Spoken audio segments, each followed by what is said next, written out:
వి gold trusted gold buyers మీరు తాకట్టు పెట్టిన బంగారాన్ని విడిపించి ఈ రోజు ఉన్న మార్కెట్ ధరకు కొనబడను 7771077720.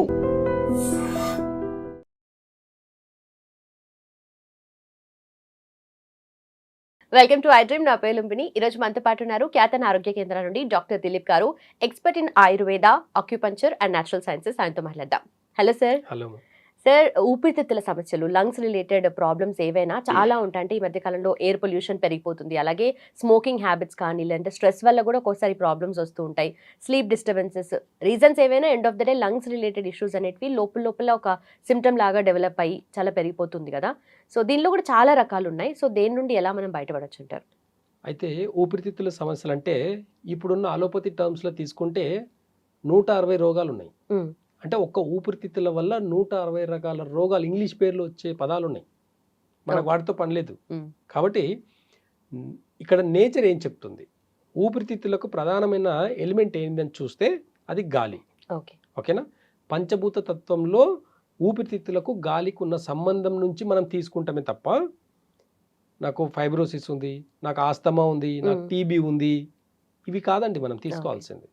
ఇవన్నీ ఈ మోడర్న్ సిస్టమ్ పెట్టుకున్న పేర్లు అనుకో. కానీ ఆయుర్వేద ప్రకారంగా చూసిన, న్యాచురోపతి ప్రకారంగా చూసిన, అక్యుపంచర్ ప్రకారంగా చూసిన రూట్ కాజ్ మాత్రమే చూస్తుంది. కాబట్టి ఇక్కడ లంగ్ ఇష్యూ అని చూస్తుంది అంతే. ఊపిరితిత్తుల సమస్యల్లో ఎన్ని రకాల ప్రాబ్లమ్స్ వచ్చినా సరే దానికి కొన్ని మెడిసిన్స్, కొన్ని టిప్స్, కొన్ని అక్యుపంచర్ పాయింట్స్, ఇవన్నీ కూడా రూట్ కాజ్ని సరిచేసేదానికి మాత్రమే పనికి వస్తుంది. ఎగ్జాంపుల్, ఇప్పుడు మీరు అన్నట్టు టీబీ ఉంది. ఒకప్పుడు టీబీ వస్తే భయపడేది, ఒకరి నుంచి ఒకరికి వచ్చేదని భయపడేది. ఇప్పుడు ఆ భయాలు కూడా అన్నీ పోయినాయి. కాకపోతే ఏమవుతుంది అని అంటే, ట్యాబ్లెట్స్ ఎక్కువ రోజులు వాడడం వల్ల టీబీ తగ్గుతుంది, కానీ బోన్ డెన్సిటీ మీద ఎఫెక్ట్ పడుతుందన్న విషయం చాలా మందికి, తక్కువ మందికి తెలుసు. ఓపెన్గా చెప్పాలంటే ఈరోజు ప్రతి ఒక్క ట్యాబ్లెట్కి దానికి ఒక సైడ్ ఎఫెక్ట్ ఉంది. ఓకేనా? ఎగ్జాంపుల్, ఇప్పుడు నిమోనియా వచ్చిందండి, పిల్లలకు నిమోనియా వస్తే ఫస్ట్ పెట్టింది యాంటీబయాటిక్ పెడతారు. యాంటీబయాటిక్ పెట్టిన ద్వారా నిమోనియా తగ్గుతుందేమో తప్ప ఆ యాంటీబయాటిక్ ఇంకా ఎక్కడైనా ఎఫెక్ట్ పడుతుందని చూస్తే డైజెషన్ మీద, లివర్ మీద ఎఫెక్ట్ పడుతుంది ఆ యాంటీబయాటిక్. అంటే అందుకే ఈరోజు జనాలకు అందరికీ కూడా అవేర్నెస్ వచ్చింది. ఏంటి, పిల్లలకు కానీ పెద్దలకు కానీ యాంటీబయాటిక్స్ వాడాలంటే భయం వచ్చింది, స్టెరాయిడ్స్ వాడాలంటే భయం వచ్చింది, అస్తమాకి జీవితం అంతా స్టెరాయిడ్స్ ఇస్తారు, ఇలాంటి స్టెరాయిడ్స్ వాడాలంటే కూడా భయం వచ్చింది, పెయిన్ కిల్లర్స్ వాడాలంటే భయం వచ్చింది. మరి వీటన్నిటిని అరికట్టే యొక్క ఇంకేదైనా ట్రీట్మెంట్ ఉందా అని అంటే అది ఆయుర్వేద అని చెప్పొచ్చు, న్యాచురోపతి అని చెప్పొచ్చు, యాక్యుపెంచర్ అని చెప్పొచ్చు. జనాలకి ఇప్పుడు అవేర్నెస్ వస్తుంది. ఎందుకు అని అంటే, ఒక ఎఫెక్ట్కి గురైన తర్వాత తప్ప వాళ్ళు రియలైజ్ అవ్వట్లేదు. రూట్ కాజ్ మర్చిపోయి సిమ్టమ్స్ని బేస్ చేసుకొని పరిగెడితే ఎక్స్రే తీస్తున్నారు, టెస్టులు చేస్తున్నారు, కానీ తగ్గట్లేదు రోగాలు కొన్ని. కొంతమందికి దమ్ము దగ్గు ఉంటుంది, ఆస్తమా ఉంటుంది, ఎక్స్రే చూస్తే నార్మల్ ఉంటుంది. దేనికి ట్రీట్మెంట్ చేయాలి అప్పుడు? ఇలాంటి కన్ఫ్యూజన్గా ఉండే పేషెంట్లు చాలామంది ఉన్నారు. నాకు రిపోర్ట్లు అన్నీ నార్మల్ ఉన్నాయండి, నాకు ప్రాబ్లం ఉంది అని చెప్పే వాళ్ళు కొన్ని లక్షల మంది ఉన్నారు. కానీ నాడి వైద్యం కానీ ఆయుర్వేద కానీ రూట్ కాజ్ చూస్తుంది. నీకు ఇంటర్నల్గా ఎక్కడెక్కడ ప్రాబ్లమ్స్ వస్తున్నాయి, ఏ సిమ్టమ్స్ ఉన్నాయి, ఇంటర్నల్గా ఏ ఆర్గాన్ ఇన్బ్యాలెన్స్ అయింది, ఆ ఆర్గాన్ వల్ల ఎలాంటి సైడ్ ఎఫెక్ట్స్ వస్తాయి అనేది కూడా నాడి చూస్తే చెప్పొచ్చు. అలాంటి గొప్పతనం, అంత గొప్ప వైద్య విధానం వదిలేసుకొని ఈరోజు మోడర్న్ సిస్టమ్ వెంబడి పడుతున్నారు. అవేర్నెస్ లోపం వల్ల ఈరోజు ప్రతి దానికి సొల్యూషన్ వచ్చింది. కాబట్టి టీబీకి అయితే చాలా ఈజీగా ఒక 3 months ఆయుర్వేదంలో మెడిసిన్స్ తీసుకుంటే, కొన్ని డైట్ చేసుకుంటా పోతే టీబీ తగ్గుతుంది. సో ఫర్ ఎగ్జాంపుల్, ఇప్పుడు లంగ్ ప్రాబ్లం అంటే ఫస్ట్ గుర్తొచ్చేది ఆస్మా అంటారు. అయితే ఆస్మా ప్రాబ్లం ఉన్న చిన్న పిల్లలు స్కూల్లో గేమ్స్ ఆడుతూ కూడా వెంటనే వాళ్ళకి ఊపిరి ఆడక వచ్చేస్తూ ఉంటుంది కదా. సో అలాంటి వాళ్ళకి ఏం చేయాలి? అయితే చూడండి, ఆస్తమాకు పర్మనెంట్ సొల్యూషన్ లేదు. చిన్నగా ఉన్నప్పుడు ఆస్తమా వచ్చిందంటే పెద్దగా అయినప్పుడు కూడా ఆయాసపడుతూనే ఉండాలి. వాళ్ళు ఇన్హేలర్ వాడతారు, దానివల్ల సైడ్ ఎఫెక్ట్ లేదేమని రాసేయమని చెప్పండి డాక్టర్ని. ట్యాబ్లెట్లు, యాంటీబయాటిక్స్ ఇస్తారు. ఎక్కువ నిమోనియా, కొంచెం ఆస్తమాలో కొంచెం వాటర్ ఫామ్ అయింది అనుకోండి, కొంచెం ఆయాసం ఎక్కువైందంటే యాంటీబయాటిక్స్ ఒక 1 week, 10 days, 15 days, 1 month ఇస్తున్నారు యాంటీబయాటిక్స్. దానివల్ల ఎలాంటి సైడ్ ఎఫెక్ట్ రావట్లేదని చెప్పండి. ఆస్తమాకు జీవితకాలం ఎందుకు వాడాలి? ఆస్తమాకు సంవత్సరాల తరబడి ఎందుకు మెడిసిన్స్ వాడాలి? ఆయుర్వేదలో చాలా సింపుల్గా రెమెడీస్ ఉన్నాయి. గతంలో కొన్ని వీడియోస్లో నేను చెప్పాను. చాలామంది పేషెంట్స్ కాల్ చేసి చెప్తున్నప్పుడు చాలా హ్యాపీ అనిపిస్తుంది. ఇలాంటి ఆస్తమా ప్రాబ్లం ఉండే వాళ్ళకు పిప్పల చూర్ణం గురించి చెప్పాను, పిప్పల యొక్క గొప్పతనం చెప్పాను నేను. పిప్పల చూర్ణం ఆస్తమా మీద ఎంత ఎఫెక్ట్గా పనిచేస్తుందని చెప్పాను నేను. అది వాడే పిల్లల విషయంలో వాడే పద్ధతులు కొన్ని తెలుసుకుంటే సరిపోతుంది అంతే. ఏ పొత్తు ఆస్తమాలో కూడా కొన్ని సిమ్టమ్స్ ఉంటాయి. ఆ సిమ్టమ్స్ కరెక్ట్గా చూసుకొని ఏ సిమ్టమ్స్కి అది ఆ పిప్పల చూడడం హనీలు ఇవ్వాలన్నా, లేకపోతే అల్లం రసంలు ఇవ్వాలన్నా, లేకపోతే తేనెలు ఇవ్వాలన్నా, ఇంకా ఏ దాంట్లో పెరుగులు ఇవ్వాలన్నా, దాన్ని కూడా సిమ్టమ్స్ బేస్ చేసుకొని పొత్తులు పెట్టి ఇస్తామన్నమాట. అలాంటి చిన్న చిన్న రెమెడీస్ ద్వారానే తగ్గించుకోవచ్చు ఆస్తమాని. యాంటీబయాటిక్ కాదు, అది పెయిన్ కిల్లర్ కాదు, స్టెరాయిడ్ కాదు, పిప్పల చూర్ణం అండి. నార్మల్ మిరియాల యొక్క గుణం ఉండే పిప్పల చూర్ణంలో త్రికటకాల్లో ఒకటి అనేది పిప్పలు అనేది. ఆ చూర్ణంని జస్ట్ ఒక 1-2 months వాడితే అస్తమా పర్మనెంట్గా తగ్గుతుంది. ఈ అస్తమా ప్రాబ్లం ఉండే వాళ్ళకు జెయింట్స్ బోన్ అనేది డెన్సిటీ తగ్గిపోతుంటుంది. విటమిన్స్ ప్రాబ్లమ్స్ వస్తాయి, విటమిన్ డి ప్రాబ్లమ్స్ వస్తుంది, విటమిన్ డి ప్రాబ్లమ్స్ వస్తుంటాయి. ఇలాంటి మల్టిపుల్ ప్రాబ్లమ్స్ వస్తుంటాయి. ఈ ఎందుకు మల్టిపుల్ ప్రాబ్లమ్స్ ఎందుకు వస్తాయంటే రెగ్యులర్గా వాడే మెడిసిన్స్ వల్ల. కానీ ఆయుర్వేదాల రూట్ కాస్లో పిప్పల చూర్ణం కరెక్ట్గా 2 months రెగ్యులర్గా మంచిగా ప్రాపర్గా దాన్ని టైం టు టైం తీసుకుంటే పర్మనెంట్గా తగ్గిపోతుంది అస్తమా. అలాగే ఊపిరితిత్తుల ఇన్ఫెక్షన్, లంగ్ ఇన్ఫెక్షన్, న్యూమోనియా అంటారు కదా, సో దీని నుండి మనకి ఎలా బయటపడాలి, ఎలా ఉపశమనం ఉంటుంది ఆయుర్వేదం? ఇప్పుడు న్యూమోనియా అంటే ఏంది, బాడీలో అంటే లంగ్స్లో కొంచెం నీరు కూడా చేరడం అన్నమాట. వాళ్ళకు ముక్కు ద్వారా నీరు కారడం, లేదంటే దగ్గినప్పుడు తెమడ రావడం, ఇలాంటి కొన్ని సిమ్టమ్స్, ఆయాసపడడం, ఇలాంటి కొన్ని అంటే ఆస్తమాకున్న సిమ్టమ్స్ కొన్ని న్యూమోనియాకు ఉంటాయి. ఇది ఎక్కువ చూస్తే ఎవరికి ఎక్కువ అంటే పిల్లల విషయంలో ఎక్కువ. బాగా గుర్తుపెట్టుకోండి, పిల్లల విషయంలో ఎందుకు ఎక్కువ అని ఒకసారి ఆలోచిస్తే మిల్క్ ప్రోడక్ట్స్. ఈ రోజు పాల పదార్థాలు అంత విషమైపోయినాయి కాబట్టి ఈ పాల పదార్థాలు అన్నీ కూడా ఒక పాలు, పెరుగు, మజ్జిగ, వెన్న, నెయ్యి, టీలు, కాఫీలు ఇవన్నీ కూడా న్యూమోనియా మీద ఎఫెక్ట్ ఎక్కువ చూపిస్తుంది. కాబట్టి పాల పదార్థాలు మానేసి దానికి రూట్ కాస్లో కొన్ని మెడిసిన్స్ తీసుకుంటే న్యూమోనియా పర్మనెంట్గా 1 month 15 days తగ్గించుకునే గుణాలు ఆయుర్వేద చాలా అద్భుతమైన రెమెడీస్ ఉన్నాయి. అలాంటి రెమెడీస్ వదిలేసి యాంటీబయాటిక్స్, సిరప్స్, ఇంజెక్షన్స్, ఇన్హేలర్స్ వాడడం వల్ల మీరు ఎన్నాళ్ళు వాడుతున్నారు, దానివల్ల వచ్చే సైడ్ ఎఫెక్ట్స్ ఎందుకు మీరు గుర్తించలేకపోతున్నారు? టెంపరరీ సొల్యూషన్ కోసం చూస్తున్నారు. ఎస్, ఇప్పుడు నేను ఆయాసపడుతున్నాను, ఇప్పుడు నాకు తగ్గాలి, ఇన్హేలర్ కొట్టుకుంటే హ్యాపీ. కానీ ఆయుర్వేదంలో కూడా, అక్యుపెంచర్లో కూడా, న్యాచురోపతిలో కూడా కొన్ని డైట్ చేసుకుంటూ కొన్ని మెడిసిన్స్ వాడితే 1 week తగ్గే న్యూమోనియాలు ఉన్నాయి. దానికి రోజుల తరబడి, నెలల తరబడి, సంవత్సరాల తరబడి మెడిసిన్స్ వాడాల్సిన అవసరం ఏ డిసీజ్కి లేదు. ఓకే. అలాగే లంగ్స్లో బ్రాంకైటిస్, శ్వాసనాళాల వాపు కూడా వస్తుంది కదా, సో దానికి ఏం చేయొచ్చు ఆయుర్వేదం? అయితే చూడండి, ఇప్పుడు కోవిడ్ తర్వాత ఫైబ్రోసిస్ అని చెప్పి కొత్త పేరు పెట్టుకున్నారు. అంత ముందు లేని పదం ఇది. కోవిడ్కి ముందు లేని పదం ఫైబ్రోసిస్ అని చెప్పి లంగ్స్లో చిన్న చిన్న గడ్డల్లాకే ఏర్పడుతుంది. ఏమైంది కోవిడ్లో అందరికీ? కోవిడ్ వచ్చిన ప్రతి ఒక్కరు కూడా అప్పట్లో ఎక్స్రే తీసుకొని ఉంటారు. కోవిడ్లో పాజిటివ్ వచ్చిన వాళ్ళందరూ ఎక్స్రే తీసుకొని ఉన్నారు కదా, వాళ్ళందరూ ఎక్స్రే చూస్తే అక్కడక్కడక్కడ తెల్లగా ఉండింటది. ఎక్స్రే ఫిలిం, చెస్ట్ ఫిలిం అనేది చూస్తే 2 sides మంచి డార్క్ కలర్లో ఉండి మధ్యలో మనకు కనిపిస్తుంది. ఎక్కడైతే చుక్కలు చుక్కలుగా కనిపించేవన్నీ కూడా ఫైబ్రోసిస్ లాగా అనమాట. అంటే ఇవన్నీ కూడా రక్తనాళాలు, అక్కడ ఉన్న రక్తం గడ్డలు కట్టింది అనమాట. లంగ్స్లో రక్తం గడ్డలు కట్టడం వల్ల ఇప్పుడున్న లంగ్ క్యాన్సర్స్ ఎక్కువైనాయి. ఆఫ్టర్ కోవిడ్ తర్వాత లంగ్ క్యాన్సర్స్ ఎక్కువైనాయి. బాగా గుర్తుపెట్టుకోండి. చాలా మందికి స్లీప్ మోడ్లో ఉంది ఇప్పటికీ కూడా. కొంతమందికి ఇమ్యూనిటీ పవర్ బాగున్న వాళ్ళు తట్టుకుంటున్నారు తప్ప ఇమ్యూనిటీ పవర్ లేని వాళ్ళకు చెస్ట్లో చిన్న చిన్న గడ్డల్లాగా వచ్చినాయి. దాంతో ఇబ్బంది పడి చాలామంది స్టెరాయిడ్స్ వాడుకుంటూ ఇంకా ఇబ్బంది పడుతున్నారు. అంటే కోవిడ్లో వచ్చిన చిన్న సైడ్ ఎఫెక్ట్ ఇది. అంటే సెంట్రల్ గవర్నమెంట్ కూడా అక్కడక్కడ కొన్ని వ్యాక్సిన్స్ కూడా వికటించిందని చెప్పేసి కూడా మనం విన్నాం. అయితే ఈ వికటించిన వాళ్ళలో లంగ్స్ ప్రాబ్లమ్ అనేది పర్మనెంట్గా జరిగింది. ఏంది అని అంటే రక్తనాళాల్లో గడ్డలు కట్టడం, అంటే లంగ్స్లో రక్తనాళాల్లో గడ్డలు కట్టడం. ఇవి ఏమి అంటే బ్రెయిన్లో నర్వస్ సిస్టమ్, మన పక్షవాతంలో బ్రెయిన్ నర్వస్ సిస్టమ్కి ఇచ్చే మెడిసిన్స్ ఇక్కడ మనం దీంట్లో కూడా ఇస్తాం. బాడీలో ఏ రక్తనాళమైనా సరే ఎక్కడైనా గడ్డలాగా కట్టింది అంటే దాన్ని డిజాల్వ్ చేసేదానికి ఆయుర్వేదంలో అద్భుతమైన మెడిసిన్స్ ఉన్నాయి. అలాంటి మెడిసిన్స్ వాడుకుంటూ కొంచెం పత్యం చేసుకొని వాడితే ఈ ఫైబ్రోసిస్ అనే ప్రాబ్లం కూడా పల్మనర్ ఫైబ్రోసిస్ అంటారు, అవి కూడా చాలా ఈజీగా తగ్గించుకోవచ్చు. చాలా మందికి తెలియట్లేదు, వాళ్ళకు ఉన్నట్టు కూడా తెలియట్లేదు. దానివల్ల వచ్చే సైడ్ ఎఫెక్ట్ ఏంటి తెలుసా? చెస్ట్లో కన్నా రక్తం గడ్డగట్టినట్టయితే బ్లడ్ అంటే సర్క్యులేషన్, బ్లడ్ ఆ లంగ్స్లో బ్లడ్ సర్క్యులేషన్ తగ్గిపోయి మనకి హార్ట్ ఎక్కడ ఉందండి? మనకు లంగ్స్కి లెఫ్ట్ సైడ్లో ఇక్కడ కింద భాగంలో ఉంటుంది. ఏమవుతుందంటే ఇక్కడ ఎప్పుడు హార్ట్ అనేది పంపింగ్లో ఉంది కాబట్టి సేఫ్ జోన్లో ఉంది.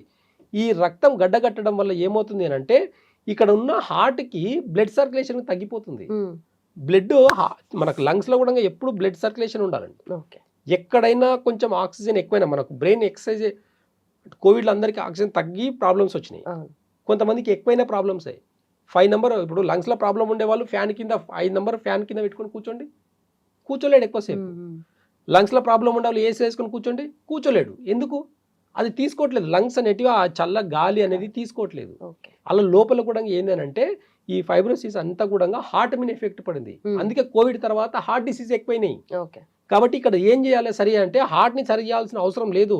హార్ట్ డిసీజ్ని తగ్గించుకోవాలి, హార్ట్ అటాక్ని తగ్గించుకోవాలనుకుంటే, హార్ట్ అటాక్ రాకుండా ఉండాలంటే మన లంగ్స్ని మంచిగా పెట్టుకోవాలి. ఓకే, అంటే మీరు ఇంత క్లియర్గా చెప్తున్నారు కదా, ఇప్పుడు కోవిడ్ తర్వాత ఇవన్నీ వచ్చాయి అంటే దీనికి రిలేటెడ్ ఏదైనా స్టడీస్ కానీ రీసెర్చ్ కానీ అట్లా ఏమైనా ఉందా? అన్నీ ఉన్నాయండి, అన్ని ప్రతిదీ మెడికల్ టర్మ్స్లో ప్రతిదీ రికార్డ్స్ ఉన్నాయి.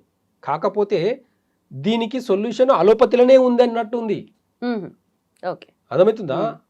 అలోపతిలో ఇంకా ఆయుర్వేదంలో అసలు దీనికి ట్రీట్మెంటే లేదు. కరోనాకి ట్రీట్మెంట్ లేదు, ఎలాంటి వైద్య విధానానికి కూడా ట్రీట్మెంట్ లేదని చెప్పేసి ప్రచారం చేస్తారు. ఆయుర్వేద మెడిసిన్స్ వాడుతున్నారంటే, ఎగ్జాంపుల్ ఒక షుగర్కి ఆయుర్వేద మెడిసిన్స్ వాడుతున్నారంటే ఇంకా మీకు గ్యారంటీ లేదండి, మీ కిడ్నీలు మొత్తం పాడైపోతాయి. మీ మెడిసిన్స్ వాడితే మాత్రం బాగవుతుందా? మీ మెడిసిన్స్ వాడుకుంటూ బాగున్న వాళ్ళని చెప్పండి, నా దగ్గర ముందుకు తీసుకురండి. వచ్చే ప్రాబ్లమ్స్ అన్నీ వస్తూనే ఉన్నాయి కదా, ఎక్కడ తప్పించుకుంటున్నారు, ఎక్కడ తప్పిస్తున్నారు మీరు? జీవితకాలం ఒక డిసీజ్ లేదండి, మధ్యలో వచ్చేది ఖచ్చితంగా మధ్యలో తగ్గాలి. అలాంటి ప్రాసెస్ ఆయుర్వేదంలో ఒకటే ఉంటుంది, న్యాచురోపతిలో ఒకటే ఉంటుంది. వెయిట్ తగ్గాలంటే మెటబాలిజం సిస్టమ్ని మంచిగా చేసుకోవాలని ఉంటుంది అంతే తప్ప వెయిట్ లాస్కి ఇంగ్లీష్లో మెడిసిన్స్ ఏమైనా ఉన్నాయా? లేవు. అదే న్యాచురోపతిలో ఆయుర్వేదంలో మెటబాలిజం సిస్టమ్ని అంటే లివర్ని మంచిగా చేసుకుంటే ఆటోమేటిక్గా వెయిట్ తగ్గుతాం. కాబట్టి లంగ్ రిలేటెడ్ ప్రాబ్లమ్స్కి కూడా హార్ట్ అటాక్ ఈరోజు స్ట్రోక్స్ ఎక్కువ అవడానికి రీజన్ ఏంటి అని చూస్తే నిమోనియా, అంటే ఈ లంగ్ ఇష్యూస్ ఏదైనా సరే తీసుకోండి, మనకు ఊపిరితిత్తుల సమస్య గాలి ద్వారా వచ్చిందనే, అంటే కరోనా కూడా గాలి ద్వారానే ఎలా అయితే వచ్చిందో సేమ్ అలాగే లంగ్స్కి ఇన్ఫెక్ట్ అయినప్పుడు అక్కడ ఉన్న హార్ట్ కూడా ఇంపాక్ట్ అవుతుంది. పెరికార్డియం, హార్ట్ పైన ఉండే పెరికార్డియం అనే ఒక పొర అనేది డ్యామేజ్ అవుతుంది. ఆ డ్యామేజ్ అవ్వడం వల్ల ఈరోజు హార్ట్ అటాక్ ఎక్కువైపోయినాయి. లంగ్స్ మంచిగా పెట్టుకుంటే కూడా హార్ట్ సమస్యల నుంచి దూరం ఉండొచ్చు. ఇది చెప్పట్లేదు. లంగ్స్ ప్రాబ్లం అయితే లంగ్ డాక్టర్ తోటికి వెళ్ళండి, పల్మనాలజిస్ట్ తోటికి వెళ్ళండి, హార్ట్ అయితే ఎండి తోటికి వెళ్ళండి. ఇది కాదండి. ఎందుకు ఈరోజు మరి అన్ని డిసీజ్కి ఒక ఆయుర్వేద డాక్టర్ చూస్తున్నారు? ఎందుకు ఇన్ని డిసీజ్కి ఇంతమంది డాక్టర్స్ ఎందుకు అవసరం అవుతుంది? అయినా ఈరోజు ఒకప్పుడు 100 ఏళ్ళ ఆయుష్ని 50 ఏళ్ళకి తెచ్చిపెట్టినరు. మోడర్న్ సిస్టమ్ 50 ఏళ్ళ నుంచి చాలా పైకి వచ్చింది కదా, పెరగాలి కదా. 100 ఏళ్ళు ఉన్న మెడికల్ సిస్టమ్ పెరిగింది, టెస్టులు పెరిగినాయి, ముందు జాగ్రత్త తీసుకుంటున్నారు, అన్ని చేస్తున్నారు కదా. అంత టెక్నాలజీ, ఇన్ని హాస్పిటల్, ఇంత టెక్నాలజీ పెరిగిన తర్వాత మనిషి ఆయుష్ని 100 ఏళ్ళని 150 ఏళ్ళకి తీసుకెళ్లాల్సింది 100 ఏళ్ళ ఆయుష్ని తీసుకొచ్చి 50కి పెట్టినరు. అంటే మెడికల్ సిస్టమ్ పెరిగిందా తగ్గిందా? అంటే మనం తీసుకునే ఫుడ్ కూడా అలాగే ఉంది, మన అలవాట్లు కూడా అలాగే ఉన్నాయి. పద్ధతులు చెప్పండి, మీరు కూడా పథ్యం పెట్టండి. ఏ డిసీజ్, ఏ ఫుడ్ ఎక్కువ తినడం వల్ల ఏ డిసీజ్ వస్తుంది అనేది గుర్తించండి, అవి చెప్పండి. మీరు ఫుడ్ డైట్ విషయం చెప్పండి. వినకపోతే మీరు చెప్తున్నారు కదా టెస్ట్ల విషయంలో ఎట్లయితే భయపెడతారో అలాగే భయపెట్టండి పేషెంట్లని. ఏమని పథ్యం చేస్తేనే బాగుంటుంది అని చెప్పండి. అన్ని తినే షుగర్ ట్యాబ్లెట్ వేసుకోండి అంటే జీవితం అంతా మీ చుట్టూ తిరగాల? కాదు కదా, పద్ధతులు ఉన్నాయి కదా కొన్ని. నేచర్లో కూడా కొన్ని పద్ధతులు ఉన్నాయి. మెడికల్ సిస్టమ్ పుట్టక ముందు నుంచి నేచర్ ఉంది, వాటిని కూడా కొంచెం కన్సిడర్ చేస్తే కదా తెలుస్తుంది మనకు. కాబట్టి రూట్ కాజ్ నుంచి ఎప్పుడైతే డిసీజ్ని తగ్గించుకుంటామో పర్మనెంట్గా కోల్డ్ నుంచి క్యాన్సర్ వరకు తగ్గించుకోవచ్చు. ఓకే, అలాగే లంగ్స్ ఇష్యూస్లో మనకు ఇంకొకటి కనిపించేది COPD, chronic obstructive pulmonary disease. So దీని గురించి ఏంటి అండ్ దీని నుండి బయటపడాలంటే ఆయుర్వేదంలో ఎలాంటి? ఆయుర్వేదంలో లంగ్కి సంబంధించిన 160 రోగాలు కూడా, 160 రకాల 160 డిసీజెస్కి కూడా రూట్ కాజ్ నుంచి మెడిసిన్స్ ఉన్నాయి. మెడిసిన్స్ అనకుండా పథ్యంతో, అంటే పథ్యం చేసుకుంటూ వాడే మెడిసిన్సే ఉంటాయి ఆయుర్వేదంలో. కాబట్టి ఏ టేస్ట్ ఊక తినడం వల్ల లంగ్స్ ప్రాబ్లమ్స్ వస్తాయని అంటే ఖచ్చితంగా స్పైసీ ఫుడ్ తినడం వల్ల వస్తుంది. రెండవది మిల్క్ ప్రోడక్ట్స్ ఎక్కువ తీసుకోవడం వల్ల లంగ్ ఇష్యూస్ ఎక్కువ అవుతాయి. ఎలాంటి మిల్క్ తీసుకుంటున్నామండి మనం? ప్యాకెట్ పాలేనా అని క్వశ్చన్ వేసుకోండి. ఆ ప్యాకెట్ పాయిల్ మీద మొత్తం చదవండి దయచేసి ఒకసారి. దాంట్లో 1 డ్రాప్ మిల్క్ ఉండదండి. గేదె పాలు కానీ, ఆవు పాలు కానీ, పాల ప్యాకెట్ మీద కానీ, పెరుగు ప్యాకెట్ మీద కానీ, లస్సీ ప్యాకెట్ మీద కానీ ఎక్కడ కూడా ఒక 1 డ్రాప్ న్యాచురల్ ఆవు పాలు ఉండదు. మరి ఇవన్నీ ఉత్పత్తులు ఎక్కడి నుంచి వస్తున్నాయి? అలాంటి ఆర్టిఫిషియల్ ఉత్పత్తులని మన హెల్త్కి మంచిది, కాల్షియం వస్తుంది, అది వస్తుంది, లంగ్ ఇన్ఫెక్షన్స్ రావు, మంచి స్ట్రెంత్ వస్తుందని ఎవరండి చెప్పేది? ఎక్కడి నుంచి స్ట్రెంత్ ఉన్నారు పిల్లలు ఈరోజు? మరి మీ పిల్లలు పాలు తాగి నిమోనియా బారిన లంగ్ ఇష్యూస్కి ఎందుకు వస్తున్నాయి పిల్లలకు? మరి ఆడపిల్లలు 10 ఏళ్ళకి ఎందుకు మెచ్యూర్ అవుతున్నారు? ఒక్కసారి ఆలోచించండి. ఒకసారి మనం పెట్టే పాలు, పెరుగు, మజ్జిగ, వెన్న, నెయ్యి అది ఎంతవరకు అది అది నిజమైన ప్రోడక్ట్స్ అవి. ఒకసారి చూస్తే దాన్ని బట్టి మన లంగ్ ఇష్యూస్ని కూడా మనం అరికట్టవచ్చు, ప్రతి డిసీజ్ని అరికట్టవచ్చు ఇక్కడ.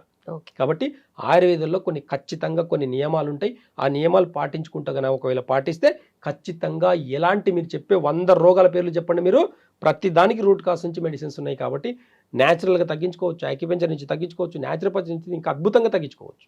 ఓకే. ఏదైనా ఒక రూట్ కావాలి, మనకు అవేర్నెస్ కావాలి. ఈ అవేర్నెస్ లోపం వల్లనే మనము చిన్న ఇష్యూస్ని కూడా తట్టుకోలేకపోతున్నాము. చిన్న ప్రాబ్లం కొంచెం తగ్గినంటే పరిగెత్తాలి ఫస్ట్ హాస్పిటల్ పరిగెడితే ఫస్ట్ ఏంది, సరే చిన్న కాఫే కదా ఒక 2 days నుంచే వచ్చిందని ట్యాబ్లెట్ రాస్తుంటా, లేదు ఫస్ట్ ఎక్స్రేలో ఏమి లేకపోతే సిటీ స్కాన్ ఎంత అండి, 5,000 పెట్టాలి. ఒక చిన్న కాఫ్ వచ్చేదానికి కూడా 5,000 ఖర్చు పెడితే తప్ప ట్రీట్మెంట్ జరగట్లేదు. పిప్పల చూర్ణం 3 రోజులు వాడితే తగ్గిపోతుందండి. వాడి చూసిన తర్వాత వెళ్ళండి, కంగారు పడకండి దయచేసి, ఏమీ అవ్వదు, ఎలాంటి సైడ్ ఎఫెక్ట్ లేదు. పిప్పలు వచ్చినామో పిల్లల్ని తగినట్టుగా ఒక డోస్గా వాడితే ఎలాంటి ప్రాబ్లమ్స్ లేవు. మన పెద్దలు తాత ముత్తాతలు అవి వాడే కదా మంచిగా ఉన్నారు. మరి ప్రతి డిసీజ్కి ఎవరు చావలే, 100 ఏళ్ళు ఖచ్చితంగా 80-90 ఏళ్ళు బతికిన వాళ్ళే కదా. ఇప్పటికి మన ముంగట కళ్ళ ముంగట మన అమ్మమ్మలు నానమ్మలు ఉన్నారు కదా, అంత వయసు ఎలా బతికారు అడగండి. వాళ్ళ అలవాట్లను ఏంటాడు అడగండి, వాళ్ళ ఒంటింటి వైద్యం ఏం చేశారు అడగండి, సొంటి ఎందుకు ఇచ్చారు అడగండి, పిప్పల చూడడం ఎందుకు ఇచ్చారు అడగండి, మిరియాల చూడడం దేనికి పెట్టారు అడగండి, మిరియాల కషాయం చేసుకొని తాగేది ఎందుకు, ఒకసారి అడిగి చూడండి తెలుస్తుంది. రూట్ కాస్ యొక్క విలువ తెలిస్తే ఇప్పుడున్న వైద్య విధానానికి పడకపోవచ్చాము, కానీ అసలు వెళ్ళాల్సిన అవసరం లేదు హాస్పిటల్కి. కాబట్టి రూట్ కాస్ని అర్థం చేసుకోండి. లంగ్ ఇష్యూస్కి అన్నిటికీ కూడా రూట్ కాస్కి స్పైసీ ఫుడ్ మానేయండి. న్యాచురల్ మిల్క్ అయితే తీసుకోండి తప్ప ఈ ప్యాకెట్ పాలు కానివ్వండి, పెరుగులు కానివ్వండి, నెయ్యి మంచి గారభం చేసి నెయ్యి అన్నం పెడతాం, కానీ అది ఎంత పాయిజన్ అనేది మీకు ఇప్పుడు తెలియకపోవచ్చు, కానీ పెద్దగైన తర్వాత తెలుస్తుంది. ఆడపిల్లలు తొందరగా పెరగడం అనేది, ఆడపిల్ల తొందరగా పెరిగిందని అనుకుంటున్నారు, కానీ అది హార్మోన్ ఇన్బ్యాలెన్స్ అని తెలుసుకోండి. అది మిల్క్ ప్రోడక్ట్స్ వల్లనే వస్తుందని తెలుసుకోండి. మీరు తెలుసుకున్న రోజు లంగ్కి సంబంధించిన సమస్యలు ఎలాంటివి రావని చెప్పేసి గుర్తించండి. Right sir, thank you so much.